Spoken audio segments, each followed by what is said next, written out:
Actor Sivakarthikeyan success formula இன்னைக்கு பேச ஆங்கருக்கு video collage பண்ணி சேனல் அஃபிஷியலாக போட்டு எங்கேயா பார்த்து விஜய் டிவி கிட்ட இருந்து சிவகார்த்திகேயனோட கையை பிடிச்சி சினிமா கூட்டிட்டு வந்து தனுஷ்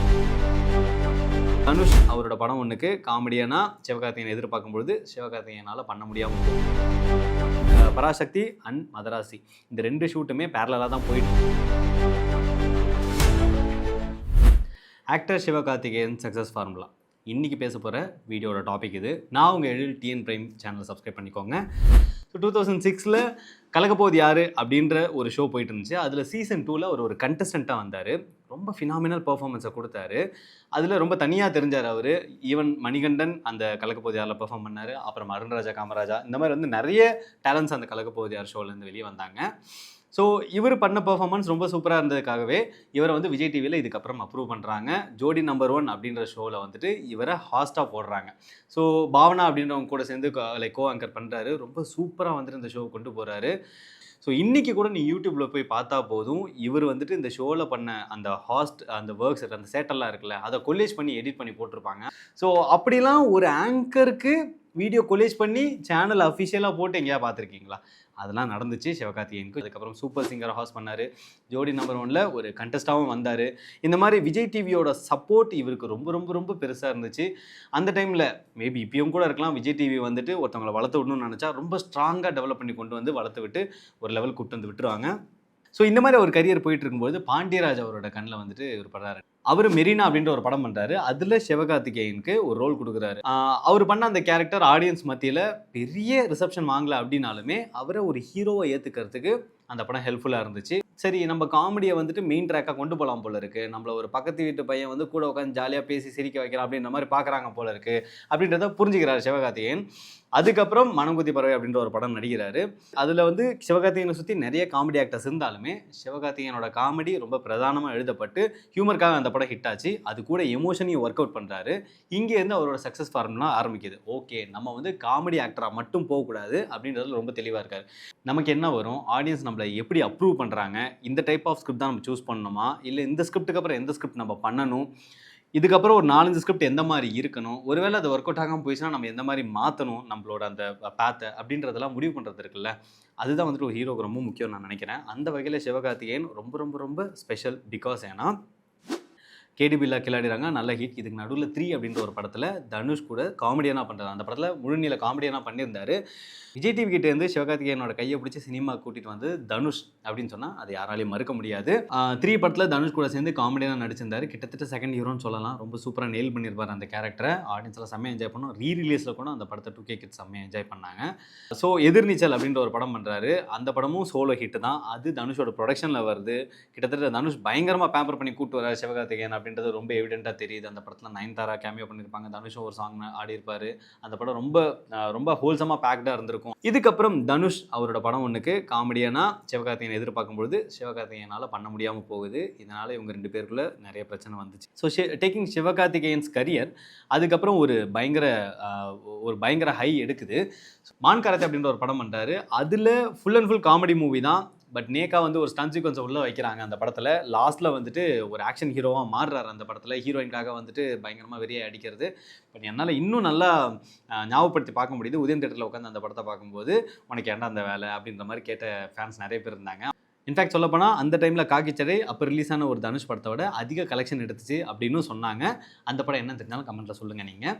ஸோ இதுக்கப்புறம் சிவகார்த்திகேயனோட கரியர் ரொம்ப நல்லா டேக் ஆஃப் ஆச்சு. பிகாஸ் எக்ஸ்பெரிமெண்டல் படங்கள் பண்ண ஆரம்பித்தார். இந்த டாக்டர் படத்தில் அவர் ஃபேஸில் ஒரு ஸ்மைலே இருக்காது. எந்த இடத்துலையுமே அவர் ஃபேஸில் ஸ்மைலே இருக்காது. சரியான ஒரு எக்ஸ்பெரிமெண்டல் அட்டெம்ப்ட் இந்த படம். இதை விட ரொம்ப சேலஞ்சிங்காக அமைச்ச விஷயம், இந்த டாக்டர் படம் ரிலீஸ் பண்ண முடியாமல் லாக் ஆகுது. பல வருஷமாக அந்த படம் ரிலீஸ் பண்ண முடியாமல் லாக் ஆகி நிற்கிது. கிட்டத்தட்ட 2 இயர்ஸாக அந்த படம். பிகாஸ் அந்த டைமில் கொரோனா வந்துருச்சு. இந்த படத்தை தியேட்டரில் ரிலீஸ் பண்ண முடியாதுன்ற ஒரு பிரச்சனை வருது. என்ன பண்ணலாம் டீம் யோசிக்கிறாங்க. ஓகே, ஓடிடி கொண்டு போயிடலாம். அந்த டைமில் ஓடிடியோட பூம் பெருசாக இருக்குது. ஓடிடி கொண்டு போனால் ப்ராஃபிட்டபிளாக மாறும், ஒரு டீசெண்டான மார்ஜின் கிடைக்கும். அப்படி இல்லை அப்படின்னா இதுக்கு முன்னாடி இவர் ஃபேஸ் பண்ண லாஸ் எல்லாமே பேக் ஃபயர் ஆகும், இந்த படத்தில் இம்பேக்ட் ஆகும் அப்படின்ற மாதிரி ஒரு சுச்சுவேஷன் இருந்துச்சு. வேலைக்காரன் மற்றும் ஹீரோ இந்த 2 படத்தோட லாஸ் இந்த படத்துலையும் தொத்திக்கும் அப்படின்ற மாதிரி பேசப்பட்டுச்சு. ஸோ அந்த டைமில் இவங்க எடுத்த கால் தான் ரொம்ப bold and brilliant call. Theatre owners எல்லாருமே இப்போ கூட வந்துட்டு இந்த படத்தை ரொம்ப ஸ்பெஷல்னு சொல்லுவாங்க. வை பிகாஸ் லாக்டவுனில் இந்த படத்தை நான் ஓடிடிக்கு கொண்டு போக விரும்பல. இந்த படத்தை தியேட்டரில் எல்லாரும் வந்து என்ஜாய் பண்ணணும். ஸோ ஐ வில் வெயிட், எவ்வளோ வருஷம் ஆனாலும் பரவாயில்ல, நான் தியேட்டரில் வெயிட் பண்ணுறேன் அப்படின்ற மாதிரி. பட் அது ரொம்ப ரொம்ப ரொம்ப முள்மேல் நடக்கிற ஒரு பாயிண்ட்டாக இருந்துச்சு. இந்த படம் ஓடலை அப்படின்னா சிவகார்த்திகேயனோட கரியர் அப்படியே டம்ப்டு. மறுபடியும் வந்துட்டு ஃபஸ்ட்லேருந்து ஸ்டார்ட் பண்ணி கொண்டு போகிற மாதிரி ஒரு சுச்சுவேஷன் தான் இருந்திருக்கும்.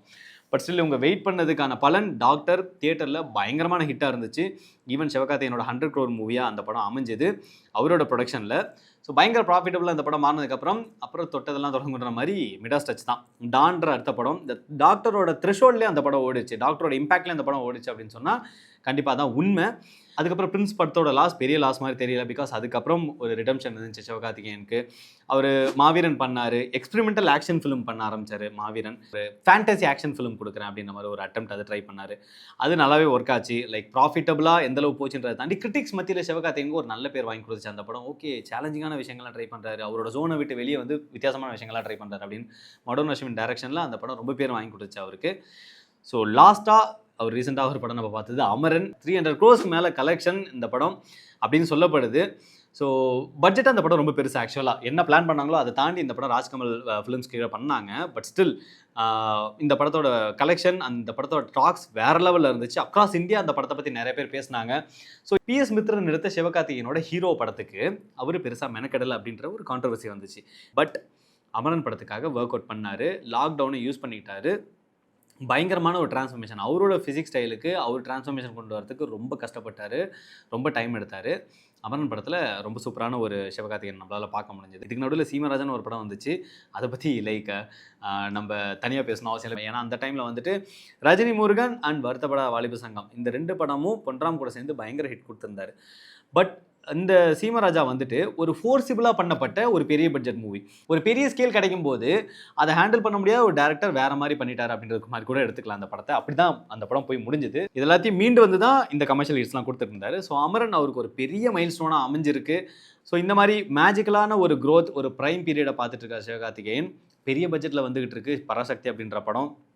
இன்ஃபேக்ட் சூர்யா கூட சேர்ந்து சுதா கொங்கரா சூரிய போட்டு அப்படின்ற ஒரு பெரிய ஹிட் கொடுத்தாங்க. அதுக்கப்புறம் அந்த ட்ரீம் காம்போ திரும்ப பார்க்கணும் அப்படின்னு சொல்லிட்டு எல்லாரும் வெயிட் பண்ணிட்டு இருந்தாங்க. புறநானூறுன்ற ஒரு படம் ரெடி ஆகிட்டு இருந்துச்சு. அந்த படத்தை ட்ராப் பண்ணிட்டு சிவகார்த்திகேயன் கூட சேர்ந்து சுதா கொங்கரா அந்த படத்தை பண்ணுறாங்க.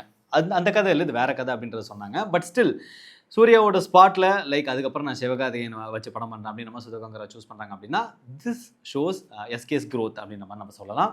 இப்போ வந்து பராசக்தி அண்ட் மதராசி இந்த 2 ஷூட்டுமே பேரலாக தான் போயிட்டுருக்கு. மாற்றி மாற்றி தான் டேட்ஸ் கொடுத்துட்ருக்காரு.